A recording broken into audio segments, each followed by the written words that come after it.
السلام علیکم ورحمۃ اللہ وبرکاتہ۔ چوتھی نصیحت حضرت لقمان نے معاشرے کی اصلاح کی فکر کی۔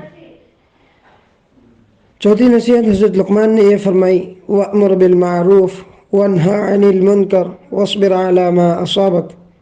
اچھائیوں کا حکم کرو اور برائیوں سے روکو، اور جن تکلیفوں کا سامنا کرنا پڑے ان پر صبر کرو۔ اس نصیحت میں حضرت لقمان نے اپنے بیٹے کو اس حقیقت سے آگاہ کیا کہ خود تنہا اپنے آپ کا نیک ہو جانا کافی نہیں ہے، بلکہ دوسروں کو بھی نیک بنانے، اچھائیوں کی تعلیم دینے اور برائیوں سے بچانے کی فکر بھی کرنا چاہیے۔ اور امر بالمعروف نہی عن المنکر اس امت کا امتیازی کام ہے، اس سے پیچھے نہیں ہٹنا چاہیے۔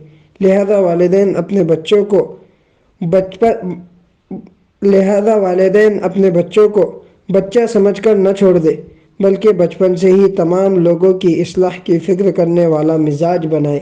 اس کے نتیجے میں ایک صالح اور پاکیزہ معاشرہ تیار ہوگا، جس میں دینی تعلیمات کا اثر ہوگا اور برائیوں سے دور رہنے کا شوق ہوگا۔ السلام علیکم ورحمۃ اللہ وبرکاتہ۔